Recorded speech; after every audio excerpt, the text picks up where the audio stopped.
Ini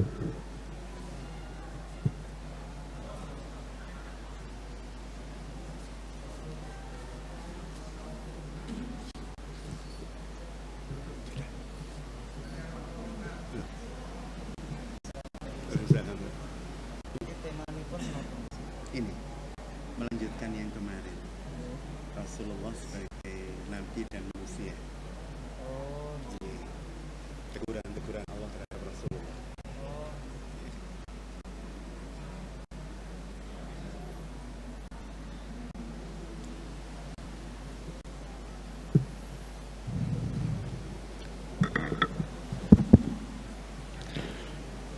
Bismillahirrahmanirrahim. Assalamualaikum warahmatullahi wabarakatuh. Alhamdulillahilladzi arsala rasulahu bil huda wa dinil haqq liyudhhirahu ala dini kulli wa kafa billahi syahida. Asyhadu an la ilaha illallah wa asyhadu anna Muhammadan abduhu wa rasuluhu la nabiyya ba'da. Allahumma salli ala Muhammadin wa ala alihi wa sahbihi ajma'in. Qala Allahu ta'ala fi Qur'anihil karim, a'udzu billahi minasy syaithanir rajim. Ya ayyuhalladzina amanu taqullaha haqqa tuqatih wa la tamutunna illa wa antum muslimun. Wa qala aidan, a'udzu billahi minasy syaithanir rajim. Ya ayyuhalladzina amanu taqullaha wa qulu qawlan sadida yuslih lakum a'malakum wa yaghfir lakum dhunubakum wa man yuti'illaha wa rasulahu faqad faza fawzan 'azima. Amma ba'd. Alhamdulillah, puji syukur kehadirat Allah Al-Khaliq Al-Musawwir Al-Mudabbir Al-Hakim yang telah memberikan kesempatan kepada kita semua untuk bisa bermuajahah di majelis yang kiranya Allah menetapkan kebaikan dan keberkahan atas kita semua, di majelis yang kiranya Allah Subhanahu wa Ta'ala menjadikannya sebagai pemberat timbangan amal soleh panjenengan kula sami di yaumul hisab kelak. Teriring ucapan Allahumma sayyiban nafi'ah, kiranya hujan yang turun menjadi hujan yang penuh berkah, hujan yang tidak membahayakan dan tidak memberikan bencana kepada kita semua. Ayuhal muslimun rahimakumullah, salawat salam semoga senantiasa teriktikad biqalbi wa qawlu bil lisan wal af'alu bil arkan ala Rasulillahi sallallahu alaihi wa alihi wasallam, uswatuna wa qudwatuna, yang kita senantiasa berharap menjadi bagian dari umat yang tersyafaati oleh beliau, umat yang terakui oleh beliau, umat yang kelak meninggalkan bumi ini dalam keadaan ridho dan diridhoi oleh Allah Subhanahu wa Ta'ala dengan laqab husnul khatimah insyaallah. Bapak Ibu yang dirahmati Allah, ikhwan wa akhwati fillah rahimakumullah, melanjutkan bahasan kita pada bulan kemarin tentang beberapa ayat di dalam Al-Qur'anul Karim yang di dalamnya Allah Subhanahu wa Ta'ala menyampaikan teguran-tegurannya kepada Rasulullah sallallahu alaihi wa alihi wasallam atas pilihan-pilihan ikhtiar yang beliau alami dalam sebuah peristiwa. Ada kurang lebih 10 ayat di dalam Al-Qur'anul Karim di mana Allah Subhanahu wa Ta'ala memberikan teguran kepada Rasulullah sallallahu alaihi wa alihi wasallam. Dan tentu teguran-teguran yang diberikan oleh Allah Subhanahu wa Ta'ala kepada Rasulullah sallallahu alaihi wasallam adalah teguran-teguran yang dimaksudkan agar kiranya menjadi ibrah, pelajaran bagi kita pengikut Rasulullah sallallahu alaihi wasallam untuk tidak mengambil pilihan langkah yang salah. Ayyuhal muslimun rahimakumullah, Bapak Ibu yang dirahmati Allah. Sempat kita kemarin membahas tentang teguran Allah kepada beliau berkaitan dengan pilihan amal yang kurang tepat ketika tokoh munafik Madinah yang bernama Abdullah bin Ubay bin Salul meninggal dunia. Jadi ketika Abdullah bin Ubay bin Salul meninggal dunia, maka sang putra yang bernama Abdullah bin Ubay bin Salul ini meminta kepada Rasulullah sallallahu alaihi wasallam untuk mensolati ayahnya. Dan kita tahu bahwa Abdullah bin Ubay bin Salul ini adalah tokoh nomor wahid dari komunitas munafik yang ada di Madinah. Dan kita pun memahami dari penjelasan para mufassir bahwa kemunafikan itu muncul di kota Madinah. Adanya awal kemunafikan dalam arti musuh-musuh dakwah Rasulullah SAW dan tokoh-tokohnya itu ada di Madinah. Berbeda dengan masyarakat Arab, berbeda dengan masyarakat Mekah yang kultur masyarakatnya adalah pedagang. Mereka ini orang-orang yang blokosuto kalau berkata. Sebagaimana kalau kita baca di dalam sejarah bagaimana Abu Lahab, Abu Jahal, Abu Sufyan Al-Harb, Utbah bin Abi Rabi'ah, Syaibah dan seterusnya. Ini tokoh-tokoh Mekah yang ketika memusuhi dakwah Rasul dinyatakan secara apa adanya, terbuka. Engkau pembohong Muhammad, engkau penyihir Muhammad, ya, dan seterusnya. Tapi tidak demikian dengan beberapa tokoh Madinah yang melakukan permusuhan terhadap dakwah Islam. Mereka tidak secara terbuka menyebut Rasul sebagai pembohong atau penyihir. Bahkan mereka ini kalau Rasul sholat juga ikut sholat, hadir dalam majelis-majelis tausiah Rasul. Tapi pada saat yang sama mereka melakukan permusuhan dengan cara menggunting dalam lipatan. Ini yang kemudian kita kenal dalam komposisi bahasa Indonesia. Jadi menggunting dalam lipatan. Itu menunjukkan bahwa orang-orang ini adalah orang-orang yang melakukan permusuhannya secara sangat-sangat lembut, sangat-sangat smart, sehingga tidak tampak secara kasat mata, melainkan ketika terus-menerus mereka melakukan hal yang sama, maka kemudian Rasul dan para sahabat baru memahami bahwa mereka adalah orang-orang munafik. Sehingga ayat-ayat munafik yang turun pastilah ayat-ayat Madaniyah, ya, ayat-ayat atau surah-surah Madaniyah.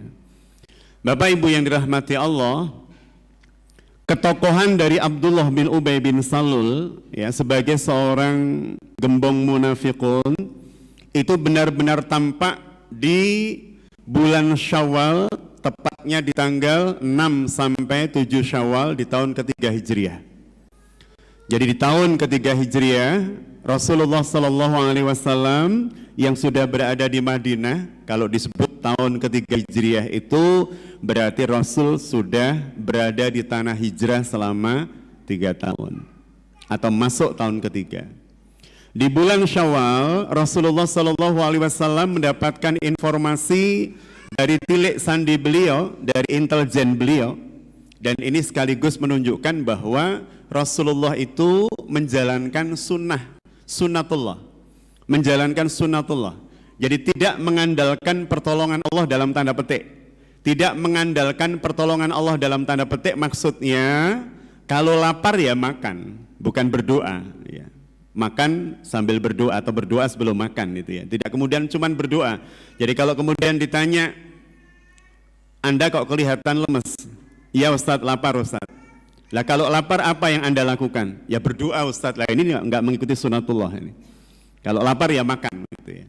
Maka ketika Rasulullah SAW lepas mendapatkan kemenangan gilang gemilang di pertempuran Badar di bulan Ramadan tahun kedua Hijriah, Rasulullah tetap waspada dengan pergerakan kaum musyrikin Mekah. Salah satu bentuk kewaspadaan beliau adalah dengan menyebar intelijen. Nah, ini sekali lagi menunjukkan Rasul itu melakukan sunatullahnya sesuatu. Jadi kalau kemudian waspada, yang ngirim intelijen, mengawasi pergerakan kaum musyrikin Makkah. Sampai kemudian beliau mendapatkan informasi bahwa orang-orang Mekah itu mau memperdagangkan barang dagangan mereka, dipimpin oleh Sufyan bin Umayyah untuk memperdagangkan dagangan mereka dari Makkah menuju ke Syam. Ini pasca pertempuran Badar. Jadi mereka mau memperdagangkan barang mereka dari Mekah menuju ke Syam. Ini Madinah. Mohon maaf. Nah, ini Madinah nih. Jadi ini Mekah, ini Syam. Jadi waktu itu mereka mau memperdagangkan barang mereka ke Syam. Dan kita tahu bahwa pendapatan pokok masyarakat Mekah itu dari perdagangan. Dan dalam surah Quraisy, Allah Subhanahu wa taala sudah menyampaikan, a'udzubillahi minasyaitonirrajim, li'ilafi Quraisyin ilafihim rihlatas sita'i was-saif. Sita was-saif. Jadi orang-orang Quraisy itu berdagang di musim panas dan dingin. Di musim panas mereka berdagang ke utara, ke Syam. Di musim dingin mereka berdagang ke selatan, ke Yaman. Hari itu atau tahun itu mereka akan berdagang ke Syam karena musimnya musim panas. Syawal itu kan panas, ya. Ramadan itu kan artinya membakar panas. Jadi Ramadan itu puncak musim panas, Syawal masih panas. Jadi pada saat mereka akan memperdagangkan barang dari Makkah menuju ke Syam, Rasul yang di Madinah dengar dari intelijennya. Wah, ini orang-orang Mekah mau berdagang nih ke Syam. Dan mereka orang-orang Mekah ini paham dan tahu kalau lewat Madinah pasti selesai mereka, pasti akan ditangkap, kemudian barang dagangan mereka akan diminta oleh Rasul, ya, dan para sahabat orang-orang Madinah. Maka kemudian mereka mencoba untuk mencari jalan keluar, bagaimana agar supaya dagang di Syam lancar tapi nggak ketemu Muhammad dan pasukannya. Maka kemudian mereka memutuskan untuk melewati sebuah tempat yang bernama Zatul Irqin. Zatul Irqin menika menawi panjenengan kok berangkat haji dari Irak misalnya, atau umroh dari Irak. Jadi panjenengan melaksanakan umroh transit ke Persia, transit ke Irak untuk takziah, untuk ziarah ke makam para ahlul hadis misalnya. Jadi tokoh-tokoh hadis besar itu kan asalnya dari Persia itu ya. Sebut saja misalnya Imam Ahmad bin Hambal, Imam Abu Hanifah, ini orang-orang Persia. Misal panjenengan mau berangkat umroh melewati Persia dulu. Singgah di Persia dulu. Kalau jenengan singgah di Persia dulu di Irak atau Iran, kemudian mau menuju Mekah, maka mikot itu tempat di mana kita melafat niat haji atau umroh. Maka kalau jenengan dari Iran atau dari Irak mau melaksanakan umroh menuju Makkah Al-Mukarramah, mikotnya namanya Zatul Irqin. Kalau jenengan dari Madinah menuju Mekah, mikotnya namanya Bir Ali atau Dzulhulaifah, itu kan. Kalau dari Mesir namanya Rabih. Lah ini orang-orang Mekah mau dagang ke Syam. Mereka berpikir bagaimana agar supaya tidak bertemu dengan Muhammad dan pasukannya. Maka mereka mengambil jalan melalui Zatul Irqin, muter begini baru ke Syam. Biasanya kalau lurus saja ke Syam membutuhkan waktu 1 bulan kurang lebih. Tapi hari itu mereka khawatir dicegat oleh Muhammad dan tentaranya, maka mereka lewat Zatul Irqin baru ke Syam. Itu butuh waktu 2-3 bulan. Padahal biasanya cuma 1 bulan. Dan ketika kemudian mereka sudah memutuskan berangkat melalui Zatul Irqin, Rasul mendengar rencana itu. Maka kemudian Rasulullah SAW memerintahkan sepupu beliau yang kemudian diberi julukan lakop Khawari. Khawari beliau, Khawari itu pengikut setia. Nabi Isa alaihissalam itu punya Khawari, Hawariyun, ya, 6 atau 7 orang yang setia murid Nabi Isa alaihissalam, termasuk Barnabas yang kemudian hari ini Injilnya kita kenal. Jadi waktu itu Rasul mendengar, wah ini orang-orang Mekah mau berdagang nih ke Syam. Mereka membawa sekian banyak barang dagangan dipimpin oleh Sufyan bin Umayyah. Maka kemudian Rasulullah SAW memutuskan untuk mengirim 200 tentara. Untuk apa? Mencegat dagangan ini. Dipimpin siapa? Dipimpin oleh Hawari Rasul yang bernama Zubair bin Awam. Zubair bin Awam ini berarti Zubair putra Awam. Siapa Awam itu? Awam itu suami Sofiyah. Siapa Sofia itu? Sofia itu adalah bibi Rasulullah, Sofia bin Abdul Muthalib. Ini bibi Rasul. Jadi Awam itu masih paman Rasul, Zubair itu berarti sepupu Rasul. Diperintah, Zubair pimpin 200 pasukan cegat orang-orang Mekah, dagangan Mekah yang mau ke Syam. Karena situasi perang. Situasi perang itu menghalalkan apapun dalam tanda petik, Maka kemudian Rasulullah SAW memerintah 200 orang ini untuk mencegat dagangan ini dan kemudian mengambilnya. Kenapa? Karena orang-orang muhajirin, orang-orang yang hijrah dari Mekah, itu harta bendanya Pak, Bu, dikuasai oleh musyrikin Mekah. Rumah-rumah mereka, kebun-kebun mereka, barang-barang dagangan mereka, itu semuanya diambil musyrikin Mekah. Sehingga hal yang wajar, hal yang lumrah kalau barang dagangan mereka dicegat oleh Rasul dan pasukannya. Karena situasi perang. Dan barang-barang kaum muslimin yang ditinggal saat hijrah dikuasai oleh mereka. Maka setelah kemudian dicegat dan ketemu, ternyata yang bernama si pemimpin dari rombongan ini, Sofyan bin Umayyah tadi itu bisa lolos, tapi dagangannya nggak lolos.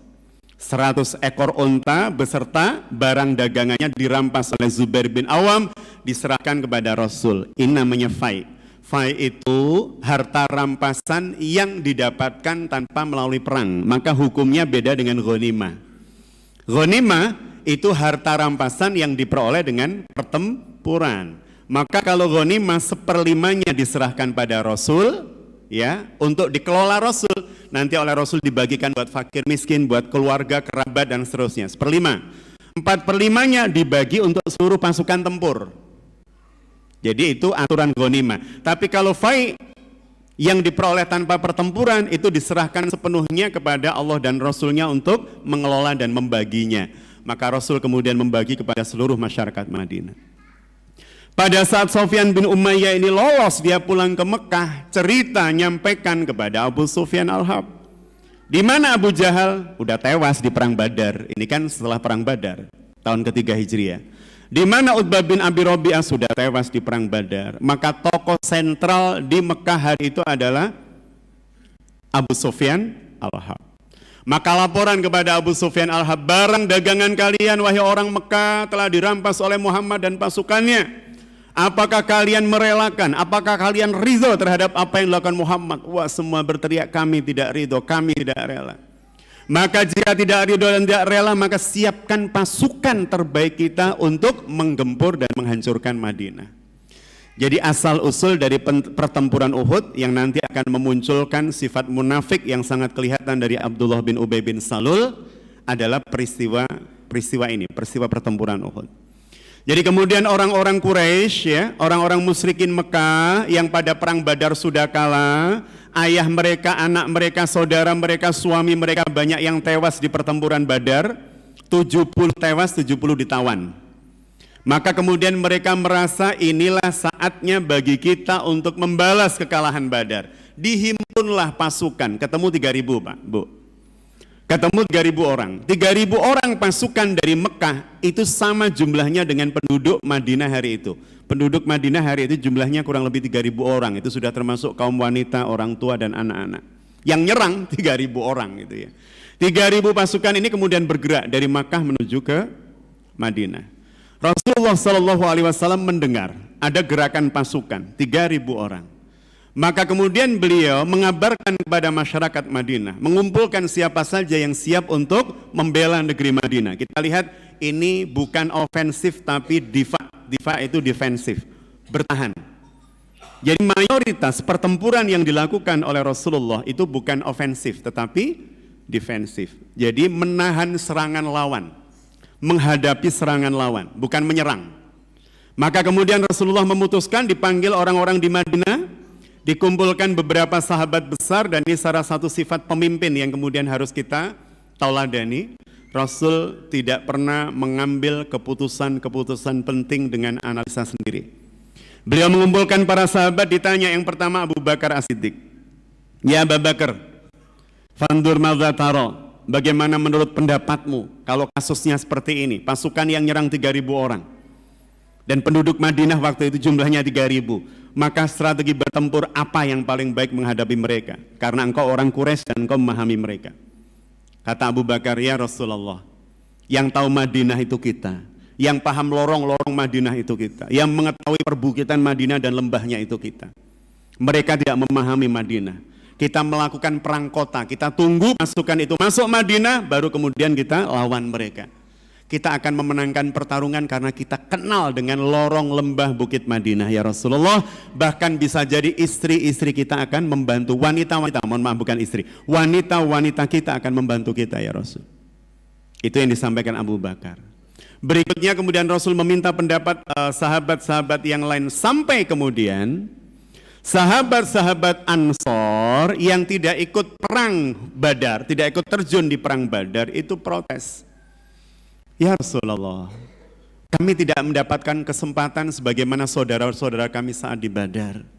Bagaimana kemudian Allah ridho dan mencintai mereka, maka kami pun ingin mendapat cinta dan ridho Allah. Ya Rasulullah, jika di Badar kita bertempur menyongsong mereka, inilah saat bagi kami untuk menunjukkan kecintaan kami atas din ini. Izinkan ya Rasulullah kita menyongsong mereka, kita keluar dari Madinah. Dan suara ini banyak, pemuda-pemuda Madinah Ansor ini kemudian menyuarakan kita keluar, kita songsong mereka ya Rasulullah. Dan kita lihat sikap seorang pemimpin. Rasul berkata demikian, sungguh tadi malam aku bermimpi. Aku bermimpi ada seekor lembu yang disembelih, darahnya mengucur deras. Dan kemudian aku bermimpi bilah pedangku retak, pedang beliau retak. Kata para sahabat, apa takwilnya ya Rasulullah? Kata Rasulullah, mimpiku tentang lembu yang tersembelih itu menunjukkan bahwa ada beberapa sahabat setiaku, sahabat dekatku akan wafat, akan syahid. Dan mimpiku tentang pedangku yang retak, takwilnya adalah akan ada di antara saudara dekatku yang akan meninggal. Rasul sudah bilang begitu, Pak. Kalau misalnya Rasul bilang begitu, jenengan tetap ngotot ya, ngotot keluar, perang keluar dari Madinah, atau jenengan akan ngikutin Abu Bakar untuk perang dalam kota. Pilihan jenengan A keluar, B dalam kota, atau B, Pak. Rasul sudah bilang seperti itu misalnya. Halo, Pak? Ada A, ada B. Jadi waktu itu sahabat-sahabat yang muda tadi bilang, ya Rasul kita songsong mereka. Kami pengen merasakan apa yang dirasakan pahlawan-pahlawan Badar. Sebagian kemudian mengatakan, ya Rasulullah, kita perang dalam kota saja. Rasul sebenarnya cenderung dengan pilihan perang dalam kota.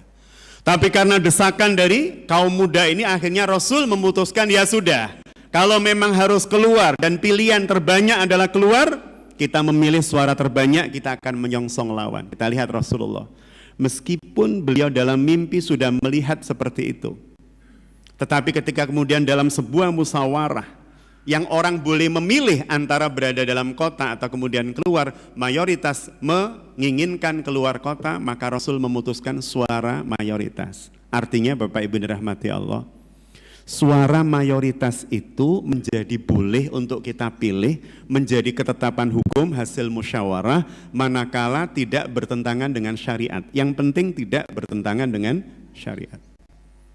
Jadi kalau ada hal yang tidak bertentangan dengan syariat, apakah boleh mengambil suara terbanyak? Boleh, Rasul mencontohkan. Tapi kalau kemudian hal yang menentang syariat, tidak boleh kita mengambil suara terbanyak. Misal, gimana ini? Jadi enggak judi kita legalkan? Ya diambil suara saja Pak. Suara terbanyak nanti kita pilih. Wong judi kok kemudian dilegalkan atau tidak? Jelas kalau dalam hukum Allah haram, tidak boleh. Gimana ini enaknya? Perzinahan dihalalkan atau diharamkan? Yuk kita rapatkan bareng, ya boleh Pak. Rapat tentang sesuatu yang keharamannya sudah pasti. Tapi kalau sesuatu yang sifatnya mubah, boleh. Ini perangnya strategi ya. Ini perangnya keluar atau kita songsong, keluar atau di dalam kota. Ini boleh diambil suara terbanyak. Rasul mengambil suara terbanyak, keluar, songsong. Dikumpulkan kemudian jumlah pasukan, ketemu 1.000. Sudah ketemu 1.000 orang, anak-anak muda yang tadi mendesak Rasul untuk keluar dari Madinah kemudian jadi mikir, iya jangan-jangan kita berlaku su'ul adab kepada Rasul, jangan-jangan kita itu beradab buruk terhadap Rasul. Rasul sudah menceritakan mimpinya begitu, berarti beliau pengen perang dalam kota, jangan-jangan kita menyelisihi Rasulullah. Maka kemudian mereka mendatangi Hamzah dan mengatakan, Hamzah tolong katakan kepada Rasulullah, kami tidak lagi menginginkan perang di luar kota. kita perang di dalam kota. Maka Hamzah yang maju pada Rasul. Kenapa Hamzah yang dipilih? Karena Hamzah ini adalah saudara yang paling dekat dengan Rasul, paman beliau. Yang kedua, Hamzah ini adalah saudara sesusuan Rasul. Paman Pak Bu, tapi pernah menyusu pada wanita yang sama. Makanya kelak anaknya Hamzah ini oleh sahabat ditawarkan kepada Rasul untuk dinikahi. Bapaknya sudah meninggal dalam pertempuran Uhud. Putri dari Hamzah ditawarkan oleh sahabat untuk dinikahi Rasul. Maka Rasul mengatakan, lah tidak. Karena Hamzah dengan aku memiliki ibu susuan yang sama, namanya Suwaibah. Jadi maka Hamzah ini diminta oleh para tokoh muda, tolonglah Rasul disampaikan pada Rasul, ya Rasul, udah kami nggak jadi minta perang keluar kota, dalam kota saja, sebagaimana yang disampaikan Abu Bakar dan kehendak panjenengan. Ketika Rasul keluar dari rumah beliau, Pak Bu, beliau sudah mengenakan 2 pakaian tempur, zirah itu pakaian tempur, pakaian perang. Ini juga menjadi catatan kita ini. Rasul itu kira-kira dekat gak Pak Bu dengan Allah? Sangat dekat, sangat dekat. Kalau kemudian beliau ini dekat dengan Allah, ngapain kemudian kalau perang harus pakai baju pelindung, baju besi, bahkan rangkap 2? Harusnya kalau beliau itu sangat dekat dengan Allah kan tinggal minta, ya Allah nanti kalau pedangnya musuh kena tubuh saya langsung bengkok. Ya Allah nanti kalau mereka nyabet saya itu selalu luput. Kinten-kinten kalau Rasul berdoa begitu diijabah Pak. Tapi Rasul tidak melakukan. Rasul ketika bertempur tetap pakai baju perang, itu sebagai bentuk ikhtiar yang menunjukkan kepada kita bahwa hal-hal yang bersifat sunatullah itu harus dipenuhi. Namanya perang itu ya berarti harus hati-hati, namanya perang harus berstrategi. Rasul pakai baju zirah 2 Pak. Setelah itu kemudian pakai helm, Rasul pakai pelindung kepala yang nanti akan bermasalah di ujungnya, tapi beliau pakai pelindung kepala. Di sini zirah baju besi, di sini juga helm besi beliau pakai. Beliau pakai helm besi yang di sini itu ada cincin-cincin buat talinya, Pak.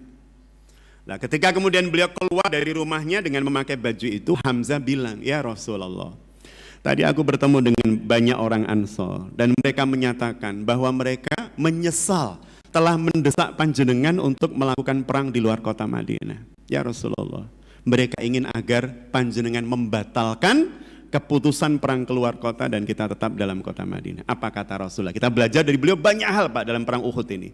Jadi kita belajar bagaimana seorang pemimpin yang sudah memutuskan sesuatu pantang untuk menariknya. Ketika itu memang sudah diputuskan dalam rapat. Artinya kalau mau narik ya harus rapat lagi gitu. Maka ketika disampaikan pada Rasul, ya Rasul begini, mereka tidak lagi meminta jenengan keluar dari Madinah. Apa kata Rasulullah?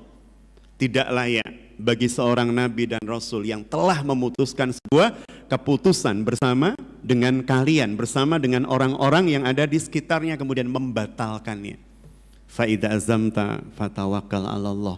Maka jika sudah berazam, tinggal kita bertawakal pada Allah. Hasilnya kita menang atau kita kalah.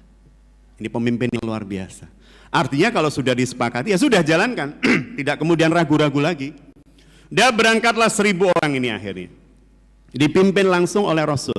Rasulullah itu Bapak Ibu sejak hijrah itu langsung memimpin pasukan 28 kali pertempuran. 28 kali. Pertempuran yang dialami kaum muslimin pasca hijrah itu 62 kali Pak. Padahal hijrah dari mulai hijrah sampai Rasul wafat kan 10 tahun lebih dikit. Berarti kalau dihitung seperti itu per 2 bulan itu kaum muslimin diserang. Dari Bani Ghatfan, dari musyrikin Mekah, dari mana-mana. Jadi per 2 bulan sekali ada perang gitu ya. Bisa dibayangkan betapa mumetnya panjenengan hidup dalam situasi seperti itu. 2 bulan sekali diumumkan, Mas perang Mas. Durung tek capek, pijeti durung tek itu kan, perang lagi. Itu dialami Rasul. Jadi Rasulullah Shallallahu Alaihi Wasallam akhirnya kemudian dah memimpin 1000 pasukan ini bergerak menuju Uhud lah. Saya buat gambaran begini Bapak Ibu dirahmati Allah. Ini Bukit Uhud nih. Bukit Uhud itu kata Rasulullah adalah bukit yang nanti akan berjumpa dengan kita di surga. Jadi ada beberapa tempat di surga yang oleh Allah dikasih porskotnya. Kita udah ketemu dulu di dunia. Yang pertama Hajar Aswad. Yang kedua Raudhah min Riyadil Jannah. Jadi kalau kita di Masjid Nabawi Bapak Ibu kan, ini kan mihrab Rasul ya. Kemudian di sini ada mimbar Rasul. Ini mimbar Rasul yang tinggi. Rasul itu kalau khutbah di tempat tinggi Pak. Karena nggak ada mic waktu itu. Rasul ini mimbar Rasul, ini mihrab beliau tempat imaman, di situ kan makam Rasul. Makam Rasul itu kan kamarnya Ibunda Aisyah. Di sana rumah Rasul, ini mihrab, di situ mimbar. Rasulullah Shallallahu Alaihi Wasallam ketika menuju Bukit Uhud, beliau menyampaikan hadis itu. Uhud adalah bukit yang Allah mencintai dan dia pun mencintai Allah. Aku mencintai Uhud dan Uhud mencintaiku. Pernah ketika beliau naik Uhud itu Uhud bergetar, Pak. Rek. Maka kemudian oleh Rasul dipuk-puk, dilus-lus. Tenang wahai Uhud, uskut, diam. Wahai Uhud, diam. Karena di atasmu cuman ada seorang Rasul, ada seorang Siddiqin dan 2 orang syuhada. Karena waktu itu Rasul di atas Uhud bersama Abu Bakar, Umar dan Utsman. Rasul mengatakan, diam, tenang wahai Uhud. Karena di atasmu ini cuma ada seorang Nabi, seorang Siddiqin, Siddiq, Abu Bakar, dan 2 orang syuhada, Umar sama Utsman. Itu pernah disampaikan Rasul. Jadi Uhud itu barang surga yang sudah ada di dunia. Nanti kita kelak akan ketemu lagi. Tapi kalau Gunung Klotok jamin gak ada Pak di surga Pak. Jadi yang ada hadisnya itu Uhud Pak. Kemudian ada satu lagi, Raudhah min Riyadil Jannah. Tempat yang letaknya, tadi kan rumah Rasul, ini mimbar, ini mihrab, ini mimbar. Antara mimbarku kata Rasul, bainal mimbari, dan rumah Rasul ini yang disebut dengan Raudhah min Riyadil Jannah. Ya, kebun di antara kebun-kebun surga, secuplik kebun surga. Jadi ketika Rasul berangkat ke Uhud bersama dengan 1000 pasukan, beliau sempat istirahat di sebuah daerah namanya Roha. Sekarang ada masjidnya, jadi monumen tempat di mana Rasul dulu pernah istirahat. Ya, jaraknya sekitar 7 kilo dari pintu gerbang Madinah. Jadi Rasul istirahat di tempat itu untuk apa? Inspeksi. Lah, kita belajar lagi Pak dari Rasul. Ketika kemudian belum sampai pada tempat di mana pertempuran terjadi, beliau menginspeksi pasukan, dilihat. Dilihat pasukannya, jangan-jangan di antara 1000 orang ini ada yang nyusup. Ada yang tidak layak ikut perang tapi ikut perang. Orang yang sudah sangat sepuh nggak ikut perang, nyelonong ikut perang, nyusup, atau anak-anak. Ternyata benar. Ternyata di situ ada 14, sebagian perawi menyebutkan 15. Ternyata ada 15 anak yang tidak layak ikut perang, belum balik, tapi ikut Pak, nyusup. Kan namanya anak-anak itu kadang seneng Pak, ada rame-rame begitu, melo-melo. Apalagi kemudian orang tua-tua bawa pedang, bawa tombak, kan mereka rasanya hero banget itu. Bawa pedang atau bawa tombak, mereka nyusup di antara 1000 orang itu. Wah, berangkat sudah beberapa kilo, diinspeksi sama Rasul. Loh, kok wah kayak cilik-cilik gitu. Ayo mulai. Ternyata di antara mereka ada yang protes. Yang pertama namanya Rafi.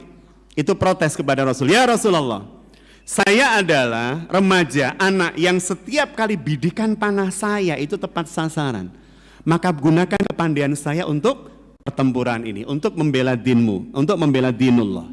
Maka kemudian oleh Rasul dicoba itu ya. Oke, dicoba suruh mana beberapa sasaran dan selalu tepat. Maka Rasul pakai, ya sudah kamu boleh ikut. Ketika kemudian dia boleh ikut, ada satu orang yang protes itu ya.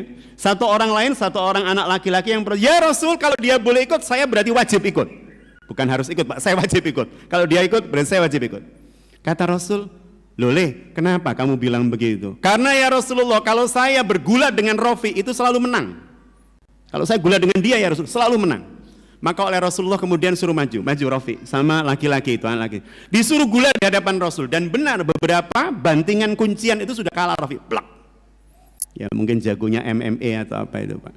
Buanting Rafi, plak. Maka kemudian Rasul mengatakan, ya sudah kamu boleh ikut. Jadi ada 2 orang anak kecil di pertempuran Uhud itu boleh ikut. Sudah mereka mau melanjutkan perjalanan, 1000 orang ya, dikurangi 12 anak kecil tadi itu, udah mau bergerak, tiba-tiba, lah ini titik poinnya. Laki-laki yang bernama Abdullah bin Ubay bin Salul itu kemudian gembosi pasukan ini dengan mengajak 300 orang bawahannya, 300 orang dari sukunya, 300 orang yang biasa dia bayar untuk keluar dari pasukan Rasul. Jenengan bisa bayangkan ya, kalau 300 orang ini tidak ikut sejak awal, maka pasukan ini akan bergerak dengan penuh keyakinan, tetap tidak terpengaruh. Tapi ini kan berangkat dari Madinah 1000 orang. Mereka merasa 1000 lawan 3000. Oke, kita bisa seperti Badar, 313 lawan 1000 kita menang. 1000 lawan 3000 sama lah, 1:3. Kita akan menang lagi, seperti Badar. Masih yakin. Di tengah jalan, di tempat istirahat tadi, 300 orang desersi. Tinggal 700. Kira-kira Pak, kalau desersinya itu di tengah jalan, pasukan yang tinggal 700 ini mentalnya bisa down apa mboten? Down Pak. Itu sahabat down mentalnya. Beberapa sahabat Ansor down, beberapa sahabat Muhajirin down. Ini lawan 3.000, senjata lengkap, bla bla bla. Jumlah pasukan kita tiba-tiba terkurangi 300. Umar itu sampai saking marahnya, Sayyidina Umar. Sampai bilang pada Rasul, ya Rasulullah, sebelum kita hadapi yang 3.000, kita habisi dulu yang 300 ini ya Rasul. Mereka gembosi kita, mereka berkhianat. Sebelum kita berhadapan dengan 3.000, yang 300 ini Rasul kita habisi udah. Rasul menahan kemarahan Umar, emosionalitas Umar. Ini kalau kemudian dilayani itu ya, kemauan Umar berhadapan dengan yang 300 dulu, padahal mereka saudara, tetangga dan seterusnya. Itu bisa semakin gak karu-karuan mentalnya. Maka Rasul mengatakan fokus Umar pada 3.000 orang yang akan menguasai Madinah. Kita doakan orang-orang yang kembali ke Madinah kiranya mereka mendapat hidayah dari Allah. Udah berangkat Rasul, tinggal 700 Pak. Dibangkitkan semangatnya oleh Mus'ab bin Umair, oleh Sa'ad bin Mu'adz, oleh Sa'ad bin Ubadah al-Ansori. Dah berangkat menuju Uhud. Lah kisahnya begini. Ini Uhud Pak, ini Uhud, ini ada bukit kecil. Bagi bapak-bapak yang diizinkan Allah sudah haji atau umroh, kalau jenengan berada di lembah Uhud sini, ini kan ada bukit kecil yang biasa digunakan oleh teman-teman kita untuk foto-fotoan itu Pak. Iya Pak ya. Ini namanya sekarang orang menyebut Jabal Rumat, Bukit Rumat. Roma itu melempar atau memanah, disebut Jabal Rumat karena pasukan panah Rasul ditaruh di sini dulu. Maka panggilannya Jabal Rumat. Nama aslinya Jabal Ainain. Nah ini ada Jabal Rumat. Kemudian di sini Uhud. Lah space ini, jarak antara Jabal Rumat dengan Uhud inilah yang digunakan Rasul untuk bertempur di lembah Uhud itu Pak. Makanya disinilah letak makam syuhada Uhud gitu kan. Jadi di sini memang pertempurannya terjadi. Rasul bawa 700 orang. Strategi pertempuran Rasul itu menempatkan pasukan di area ini. Lawan nanti perangnya cuma bisa di sini juga. Rasul dengan 700 orang, pasukan di sini maksimal 150-an orang. Kalau 700 kan berarti 150, 4 saf, masih ada sisa 100 gitu kan. Lawan kalau 150 yang bisa bertempur berarti 150 safnya 20 gitu Pak, ke belakang. Ini 4 tambah 1, 100 orang, ya 5. Yang sini 20 saf.